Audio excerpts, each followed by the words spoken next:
okwogera ne Katonda buli ku makya y'ensula ennamu ekulukutira mu bulamu bwaffe ne tufuna amaanyi agatuyamba okuyita mu lunaku lwonna. Funa amaanyi nga tonnafuluma nnyumba yo. Mukono gwange neeyongera okubuuzaako enkya leero. Wasuze otya? Mukama yeebale kubanga ataakukuumye n'akuyisa mu kiro n'akuleeta enkya leero. Twebaza Mukama kubanga ataatuwadde omukisa n'olwaleero kugabana ekigambo kye. Ye kisa kye na kwagala kwe, si maanyi gaffe, si lwakuba nti tuli bakulu oba tuli balungi, naye olw'okuba nti atwagala kyava atukuumye. Neebaza Mukama kubanga mpadde omukisa omulala n'enkya leero nzije mu maaso g'abaddu be n'abazaana be okubanga ate njogera nammwe ekigambo kye. Weewaawo tuli mu pulogulaamu yaffe ensulo ey'enkya. Yita mukwano gwo ali wala omugambe pulogulaamu yaffe etuuse. Pulogulaamu yaffe eno ensulo ey'enkya. Pulogulaamu eno mwe tunywera ku nsulo ey'obulamu nga tunnabagenda kukola, ate ne tufuna amaanyi agatutambuza okuyita mu lunaku lwonna. Weewaawo nze omuweereza wa Mukama Muyinza Edison Kizza nga nviira Kabulengwa mu Sabbath School ya Kampala Central Church. Weewaawo nga tunaba kugenda mu kyakuyiga kyaffe ekyaleero, tugenda sooka tufune oluyimba olw'okutendereza, ate tunamala otendereza Mukama okuyita mu luyimba olwo tukomewo ate tweyongereyo mu maaso ekyokuyiga kyaffe. Mukwano gwange nkukulisayo mu kaseera ako ak'okutendereza. Nzikiriza nti obaako obadde mu luyimba bwogedde naawe ate neyongera okulaba okwagala kwa Katonda kwalina gy'oli ate era n'ekisa kye. Naye tugenda kugenda mu kyokuyiga kyaffe kino ekyaleero, naye tunaba kweyongera mu kyakuyiga kyaffe tugenda kusooka twewombeeke tusabe ate omwoyo wa Mukama atulungamye nga tuyiga. Katusabe. Mukama Katonda waffe tukwebaza olw'ekisa kyo n'okwagala kwo. Weebale kubanga otuyisizza mu kiro. Mukama Katonda waffe weebale omukisa gw'otuwadde okuyiga ekigambo kyo enkya leero. Yogera naffe otuze bujja, tuteeketeeke olw'akawuka obugenda okujja. Beera naffe mu byonna, otusobozesa ate Mukama okukola by'oyagala era ebikuweesa ekitiibwa. Tukulembere era otuze bujja okusaasira kuno okwagala kwebiri mu linnya lya Mukama waffe Yesu Kristo. Amiina. Weewaawo ekyokuyiga kyaffe ekyaleero kiriko omutwe ogugamba nti laba omuntu oyo. Laba omuntu oyo. Olunyiriri lwaffe olw'okujjukira luva mu kitabo ekya Yokaana essula 19 olunyiriri olw'okutaano. Lugamba, awo Yesu n'afuluma ng'ayambadde engule ey'amaggwa n'olugoye olw'effulungu. Piraato n'abagamba nti, laba omuntu oyo.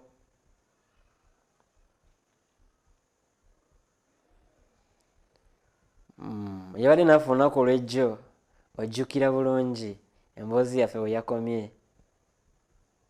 Musajja ng'abuuzizza ekibuuzo nti naakola ntya Yesu ono ayitibwa Kristo?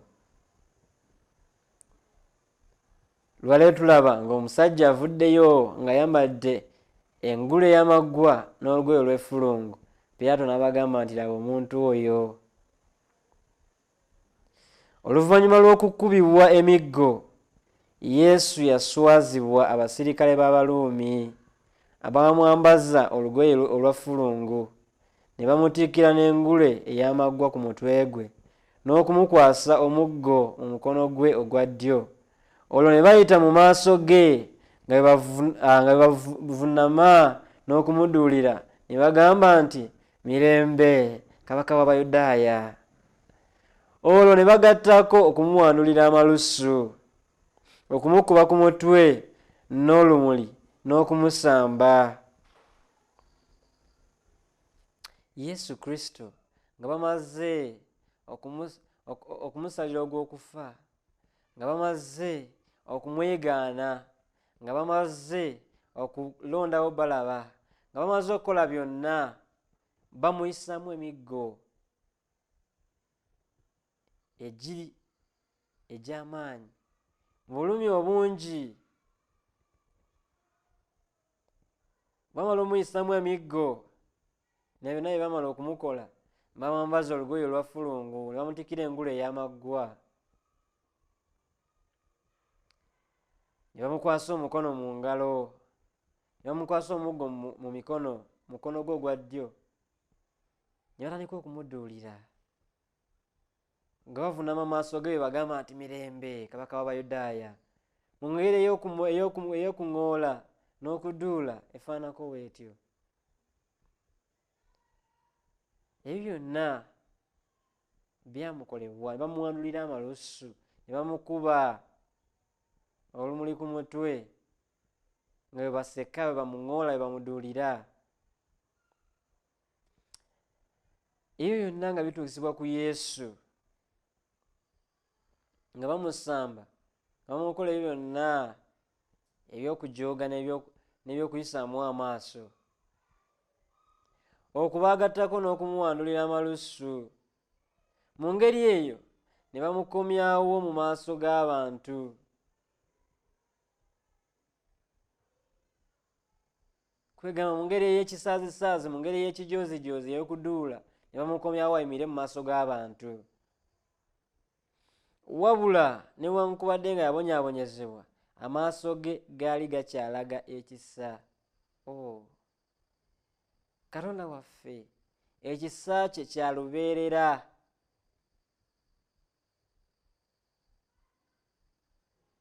Ekisa kya Katonda tekiggwaawo. Pawulo kyava abuuza ekibuuzo nti kiki ekiyinza okutwawukanya ku kwagala kwa Katonda? Kulaba nnaku? Kulaba buyinike?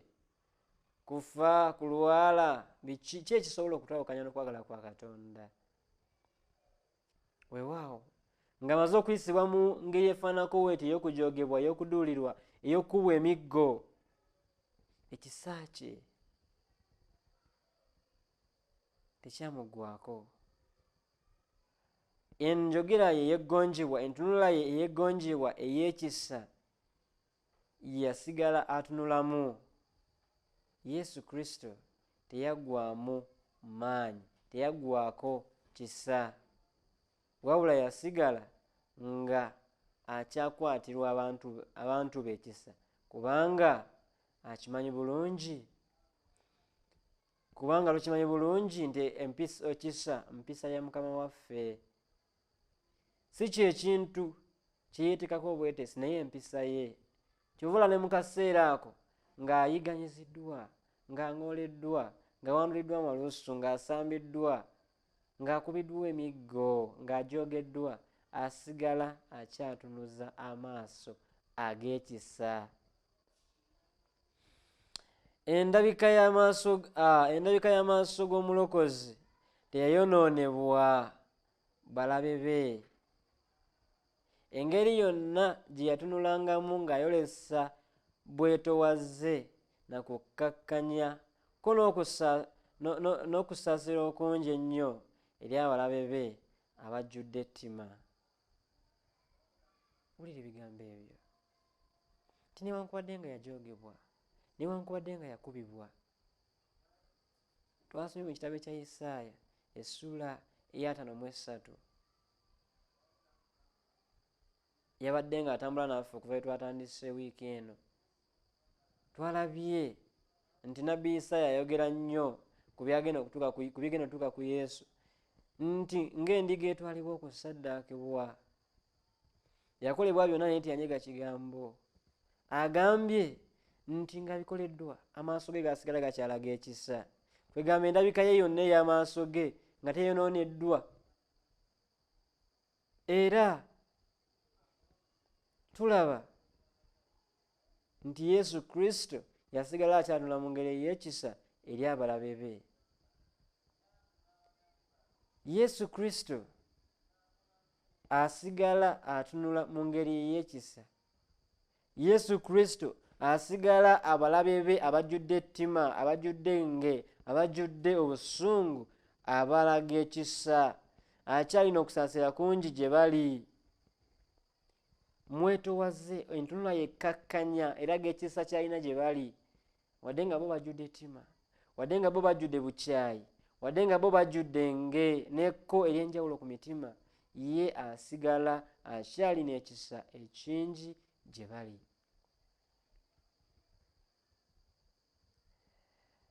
Abamu ku baali balaba ebigenda mu maaso ne batandika okukaaba. Emitima gyabwe ne gijjula okusaasira nga balaba Yesu. Bakabona era n'abafuzi ne bawulira okulumirizibwa nga ddala yali ekyo kye yayogeranga. Osoma mu kitabo kya Desire of Ages olupapula olwa 735, Desire of Ages page 735, olabira ddala ebigambo ebyo nti abantu abaatunulira embeera Yesu gye yalimu mu kaseera ako abamu baatandika n'okukaaba. Bonna ne bajjula ekisa, ne bajjula okusaasira mitima gyabwe nga batunulidde Yesu mu ngeri gy'ali afaananamu, nga akubiddwa, nga n'omusaayi gumwetimbyeko, nga n'ebiwundu abiyina, naye ng'akyatunuza amaaso ag'ekisa, ng'akyatunula mu ntunula ey'okusaasira, ey'okusonyiwa, ey'obukkakkamu, ey'obwetowaze. Abantu abaabiraba ne bakaaba amaziga. Abantu abaabiraba ne batandika okulumirirwa nga bamutunuulidde. Bakabona n'Abafalisaayo n'abafuzi abaaliwo natandika okuwulira nga balumirizibwa mu mitima gyabwe, nga bagamba omusajja kyayogera bulijjo kyali, si munnanfuusi oba teyeesibaako nga bulijjo bwe twogera. Piraato nate ng'alaba Yesu talina musango n'addamu okumuleeta gye baali n'agamba nti laba omuntu oyo. Piraato addemu omulundi omulala, yamaze wali ogamba nti simulabamu musango, neera azzeemu omulundi omulala aleese omusajja ono mu maaso gaabwe nga maze n'okukubibwa emiggo, n'abagamba nti laba omuntu oyo, laba Yesu Kristo, laba Katonda ow'ekisa, laba omusajja ow'okusaasira, laba omusajja omukkakkamu, laba omusajja omwetowaze, laba omusajja atalina musango, laba omusajja omutuukirivu nga Matayo bw'akiyita. Laba omuntu oyo. Lwaki owessaza Omuluumi akozesa ebigambo bino ng'ayogera ku Yesu? Tetumanyi, wabula yalaga amazima amakulu olw'okubanga Yesu ye yali kigambo wa Katonda, oyo mukiise w'abantu bonna mu maaso ga Katonda, eyeetika ebibi byonna eby'olulyo lw'omuntu n'okufa ku lw'omuntu ku musaalaba e Gologoosa. Tewali amanyi nsonga lwaki Piraato akozesa ebigambo bino nti laba omuntu oyo. Naye olaba kiragira ddala obuyinza bwa Katonda, kiragira ddala oyo yennyini eyavaayo, eyaleka ebitiibwa bye, eyakkiriza abonyabonyezebwe, eyakkiriza obulumi bumutuukeko, naye alokole olulyo lw'omuntu, alokole nze naawe. Nga nange ne mwannyinaze, wali olowoozezaako obulumi Yesu bwe yayitamu, engeri gye yajoogebwa, engeri gye yayisibwamu amaaso, engeri gye yaduulirwa, engeri gye yabonyaabonyezebwa, engeri gye yayisibwamu yonna, nti yayisibwa mu mbeera efaanako bw'etyo ku lulwo, ku lwange, kubanga ffenna twayonoona ne tutatuuka mu kitiibwa kya Katonda. Empeera y'ekibi kwe kufa, naye ekirabo kya Katonda bwe bulamu obutaggwaawo okuyita mu Yesu Kristo. Amiina. Yesu Kristo atalina musango, kigambo gwe tusomako mu kitabo kya Yokaana essula esooka nti yajja mu nsi ne tutamutegeera, byonna byakolebwa mu ye era awatali ye tewali kyakolebwa. Kaakati ye kigambo yali mu kubonaabona yeetikisa omugugu guno olw'olulyo lw'omuntu, byonna byonna yabyetikka n'afa ku lw'omuntu nze naawe ku musalaba guno ogw'ensonyi ogw'eggologoosa.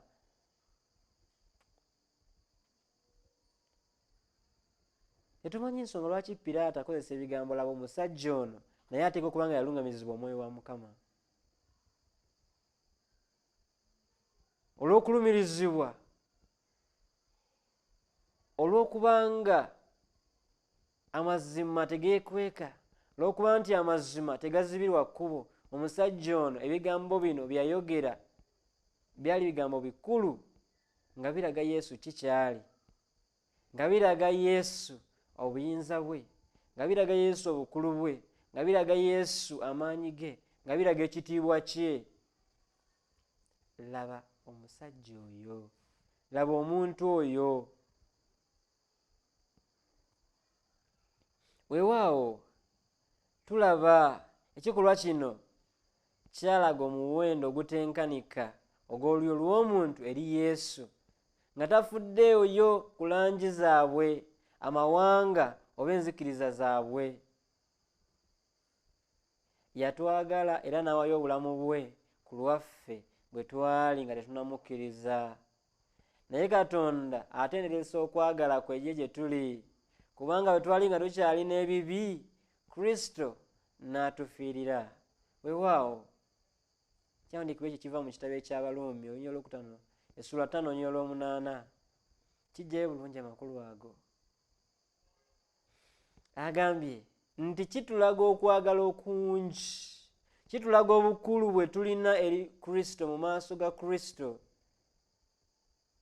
nga tayawuddeemu buyigirize, nga tayawuddeemu ggwanga lyo, nga tayawuddeemu kika kyo, nga tayawuddeemu lulimi lwo, nga tayawuddeemu wajova background ye eri etya, tagenda kwawulamu. Akwagala. Tayawudde otambula otya, kubanga abasajja bano baali babi nnyo naye yasigala ng'akyabaagala, kubanga Yesu Kristo agamba nti ayagala ffenna. Tasanyukira kufa kwa mubi, naye ayagala ffenna tulokolebwe. Agumiikiriza okwenkana awo ng'ayagala ffenna twenenye tukyuse. Yesu Kristo nga tukyalina ebibi byaffe, nga tukyali mu makubo gaffe ago amabi, yajja n'atufiirira. Si ffe abasooka okumwagala, naye ye yasooka okutwagala. Olw'okuba nti yasooka okutwagala era n'atugula n'omusaayi gwe ogw'omuwendo. Kiraga omuwendo gw'atubalamu. Katonda takulaba ng'oli wa layisi muganda wange naye mwanyinaze. Katonda akulaba ng'oli wa muwendo. Katonda akulaba ng'oli w'amaanyi mu maaso ge. Akutwala ng'oli wa mugaso munene nnyo mu maaso ge. You are of great value in his sight. Simanyi oba okirowoozaako ekigambo ekyo. Mukama Katonda waffe, nsaba ebigambo bino abikuteeke ku mutima. Nsaba ebigambo bino akuyambe obirowoozeeko, omanye omuwendo gw'akulinamu, omanye omuwendo gw'olina mu maaso ga Mukama, nti asobola okubonaabona, asobola okuyita mu mbeera zonna ku lulwo, asobola okukkiriza okunyigirizibwa naye akuwa eddembe, asobola okukkiriza okuyita mu mbeera etamusanyusa, embeera naye n'asigala ng'agamba nti omwana wange alokolebwe. Nga kwagala kungi nnyo, nga kwagala kunene nnyo.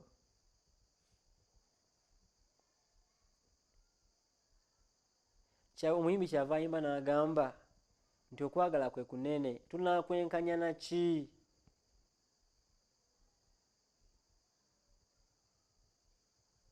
Tunaakwenkanya na ki? Tetulina kye tuyinza kwenkanyankanya ku kwagala kwa Katonda, kubanga atwagala n'okusinga bwe tusaanidde. Tetulina kalungi katusaanyiza mu maaso ge, naye atwagala. Okutuuka ku sseeyo agambye nti naye Katonda atenderezesa okwagala kwe ye gye tuli, kubanga bwe twali nga tukyali n'ebibi, Kristo n'atufiirira.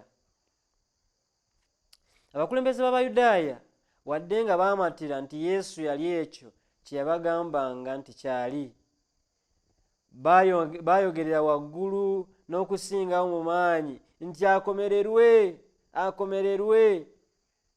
Ensisinkano eno wakati wa bakabona n'abalangira ba Isirayiri kaali kabonero akalaga okwawukana omukwano gwa Masiya n'abantu b'ekisuubizo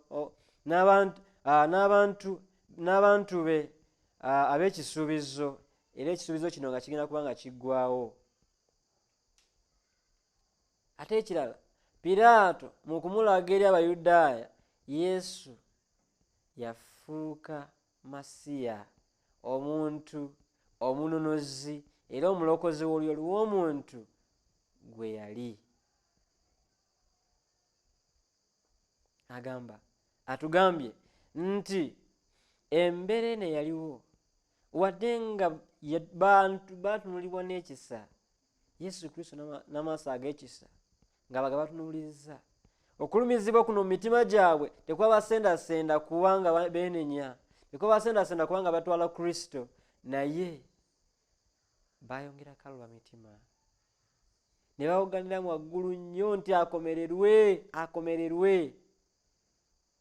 Muganda wange ne mwannyinaze, Omwoyo wa Mukama ng'ayogedde naawe, Yesu Kristo ng'afuba okuba ng'akulumiriza mu mutima olw'ensobi egy'okoze, osazeewo ki?